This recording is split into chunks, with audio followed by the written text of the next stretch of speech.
4 महीने बीत चुके थे, बल्कि 10 दिन ऊपर हो गए थे, किंतु बड़े भैया की ओर से अभी तक कोई खबर नहीं आई कि वह पापा को लेने कब आएंगे।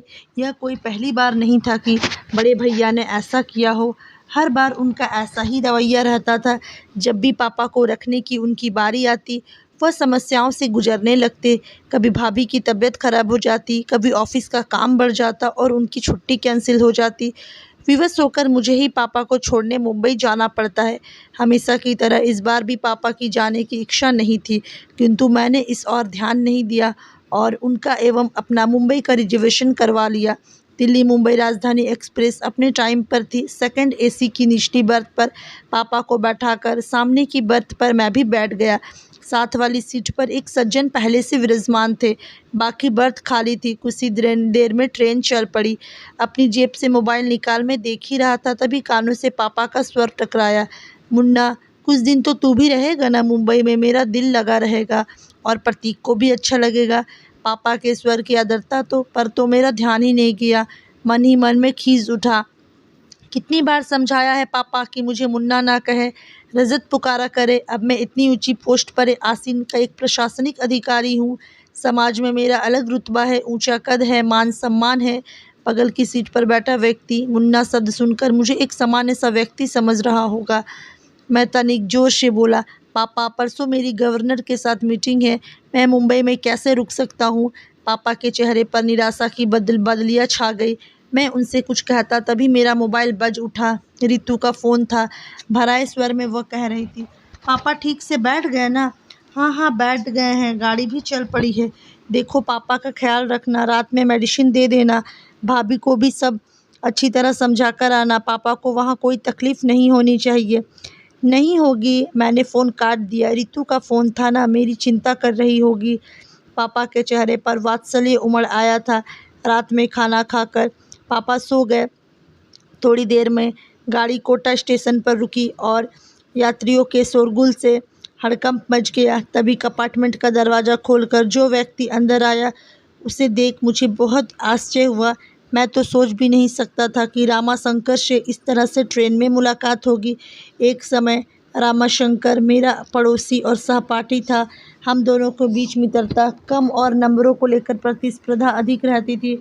हम दोनों ही मेहनती और बुद्धिमान थे, किंतु ना जाने क्या बात थी कि मैं चाहे कितना भी परिश्रम क्यों न कर लूँ, बाजी सदैव रामाशंकर के हाथ लगती थी। शायद मेरी ही एकाग्रता में कमी थी। कुछ समय पश्चात पापा ने शहर के पॉश एरिया में मकान बनवा लिया। मैंने कॉलेज चेंज कर लिया और इस तरह से रामाशंकर और मेरा साथ छूट गया। 2 माह पूर्व एक सुबह मैं अपने ऑफिस पहुंचा। कॉरिडोर में मुझसे मिलने के लिए काफ़ी लोग बैठे थे। बिना उनकी ओर नज़र उठाए मैं अपने केबिन की ओर बढ़ गया। यकायक एक व्यक्ति मेरे सम्मुख आया और प्रसन्नता के अतिरिक्त में मेरे गले लग गया। रजत यार, तू कितना बड़ा आदमी बन गया है। पहचाना मुझे? मैं रामाशंकर। मैं सकपका गया। फीकी सी मुस्कुराहट मेरे चेहरे पर जाकर विलुप्त हो गई। इतने लोगों के सम्मुख उसका अनौपचारिक व्यवहार मुझे खल रहा था। वह भी शायद मेरे मनोभाव को ताड़ गया था। तभी तो एक लंबी प्रतीक्षा के उपरांत जब वो मेरे कैबिन में दाखिल हुआ, तो वह समझ चुका था कि वह अपने सहपाठी से नहीं, बल्कि एक प्रशासनिक अधिकारी से मिल रहा है। उसको मुझे सर कहना मेरे को अंतुष्ट कर गया। यह जानकर कि वह बिजली विभाग में महज एक क्लर्क है, जो मेरे समक्ष अपना तबादला रुकवाने की गुजारिश लेकर आया है, मेरा सीना अभिमान से चौड़ा हो गया। कॉलेज के प्रिंसिपल और टीचर्स तो क्या, मेरे सभी कलीग्स भी यही कहते थे कि एक दिन रामाशंकर बहुत बड़ा आदमी बनेगा।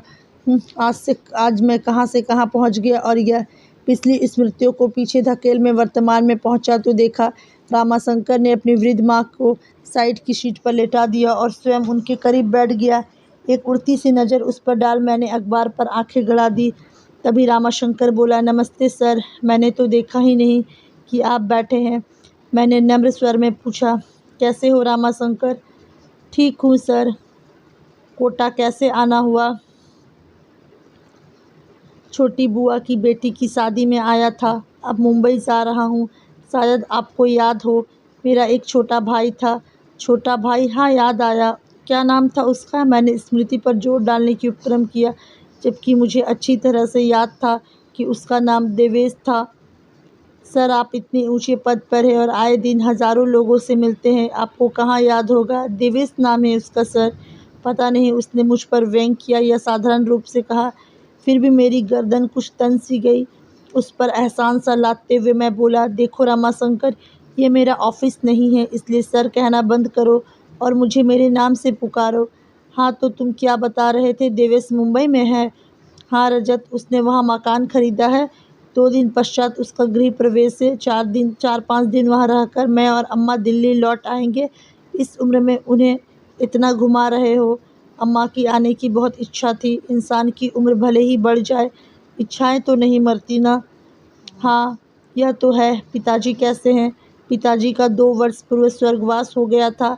अम्मा ये दुःख झेल नहीं पाई और उन्हें हार्ट अटैक आ गया था। बस तभी से वह बीमार रहती है। अब तो अल्ज़ाइमर भी बढ़ गया है। तब तो उन्हें सँभालना मुश्किल होता होगा। क्या करते हो?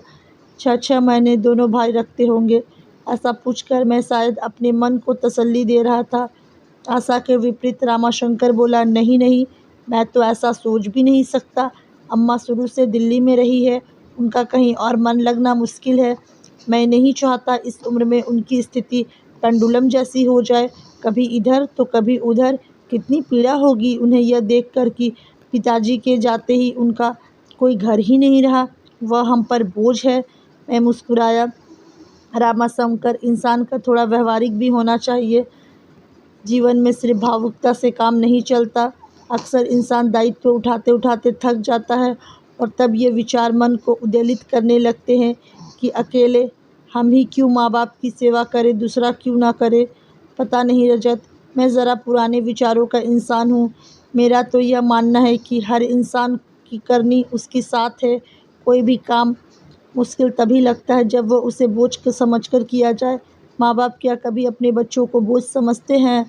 आधे अधूरे कर्तव्यों में कभी आस्था नहीं होती रजत, मात्र औपचारिकता होती है। और सबसे बड़ी बात, जाने अनजाने हमारे कर्म ही तो संस्कार बनकर हमारे बच्चों के द्वारा हमारे सम्मुख आते हैं।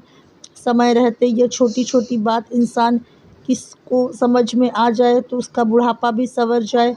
मुझे ऐसा लगा मानो रमाशंकर ने मेरे मुख पर तमाचा जड़ दिया हो। मैं निःशब्द मौन सोने का उपक्रम करने लगा, किंतु नींद मेरी आँखों से अब कोसों दूर हो चुकी थी। रामाशंकर की बातें मेरे दिलो दिमाग में हथौड़े बरसा रही थी। इतने वर्षों से वंचित किया हुआ अभिमान पल भर में चूर चूर हो गया था। आपका बहुत ख्याल रखेंगे। यह एक माँ के अंतर्मन की आवाज़ है, उसका विश्वास जो कभी गलत नहीं हो सकता है। इस घटना के 5 दिन बाद ही मम्मी चल गई। कितना टूट गए थे पापा, बिल्कुल अकेले पड़ गए थे। उनके अकेलेपन की पीड़ा की मुझसे अधिक मेरी पत्नी रितु ने समझा। यूँ भी वह पापा की दोस्त की बेटी थी और बचपन से पापा से दिल से जुड़ी हुई थी। उसने कभी नहीं चाहा पापा को अपने से दूर करना, किंतु मेरा मानना था कि पूरी भावुकता में लिए गए फैसले अक्सर गलत साबित होते हैं। इंसान को प्रैक्टिकल अप्रोच से काम लेना चाहिए। अकेले मैं ही क्यों पापा का दायित्व उठाऊँ, दोनों बड़े भाई क्यों ना उठाए, जबकि पापा ने तीनों को बराबर का स्नेह दिया, पढ़ाया लिखाया, तो दायित्व भी तीनों का बराबर है। 6 माह बाद मम्मी की बरसी पर यह जानते हुए भी कि दोनों बड़े भाई पापा को अपने साथ रखना नहीं चाहते हैं, मैंने ये फैसला किया कि हम तीनों बेटे 4-4 माह पापा को रखेंगे। पापा को जब इस बात का पता चला तो कितनी बेबसी उभर आई थी उनके चेहरे पर। चेहरे की झुर्रियाँ और गहरा गई थी। उम्र मानो 10 वर्ष आगे सरक गई थी। सारी उम्र पापा की दिल्ली में गुजरी थी। सभी दोस्त और रिश्तेदार यहीं पर थे, जिनके सहारे उनका वक्त कुछ अच्छा बीत सकता था। किंतु सोचते सोचते मैंने एक गहरी सांस ली। आंखों से बह रहे पश्चाताप के आंसू पूरी रात मेरा तकिया भिगोते रहे। उफ़, यह क्या कर दिया मैंने। पापा तो असहनीय पीड़ा पहुंचाई, मम्मी के विश्वास को भी खंडित कर दिया। आज वह कहीं भी होगी, पापा की स्थिति पर उनकी आत्मा कलप रही होगी। क्या वह मुझे क्षमा कर पाएगी? रात में कई बार अम्मा का रामाशंकर को आवाज़ देना, वो हर बार उसके चेहरे पर बिना सिकन लाए उठना मुझे आत्मविश्वास के लिए बाध्य कर रहा था। उसे देख मुझे एहसास हो रहा था कि इंसानियत और बड़प्पन हैसियत की मोहताज नहीं होती, वह तो दिल में होती है। अचानक मुझे एहसास हुआ मेरे और रामाशंकर के बीच आज भी प्रतिस्पर्धा जारी है। इंसानियत की प्रतिस्पर्धा, जिसमें आज भी वह मुझसे बाजी मार ले गया। पद भले ही मेरा बड़ा था, किंतु रामाशंकर का कद मुझसे बहुत ऊंचा था। गाड़ी मुंबई सेंट्रल पर रुकी तो मैं रामाशंकर के करीब पहुंचा। उसके दोनों हाथ थाम मैं भाविक स्वर में बोला, रामाशंकर मेरे दोस्त, चलता हूँ। यह सफ़र सारी ज़िंदगी मुझे याद रहेगा। कहने के साथ मैंने उसे गले लगा लिया। आश्चर्यचकित खुशी से वह मुझे देख रहा था। मैं बोला, वादा करो अपनी फैमिली को लेकर मेरे घर अवश्य आओगे। आऊँगा, क्यों नहीं, आखिर इतने वर्षों बाद मुझे मेरा दोस्त मिला है। खुशी से उसकी आवाज़ काँप रही थी। अटैची उठाए पापा के साथ मैं नीचे उतर गया। स्टेशन के बाहर मैंने टैक्सी पकड़ी और ड्राइवर से एयरपोर्ट चलने को कहा। पापा हैरत से बोले, एयरपोर्ट क्यों? भावुक होकर मैं पापा के गले लग गया और रुधिर कंठ से बोला, पापा मुझे माफ़ कर दीजिए, हम वापस दिल्ली जा रहे हैं, अब हम हमेशा वही रहेंगे। पापा की आंख नम हो उठी और चेहरा खुशी से खुल उठा। जुग जुग जियो मेरे बच्चे। वो बुदबुदाए। कुछ पल के लिए उन्होंने अपनी आंखें बंद कर ली, फिर चेहरा उठाकर आकाश की ओर देखा।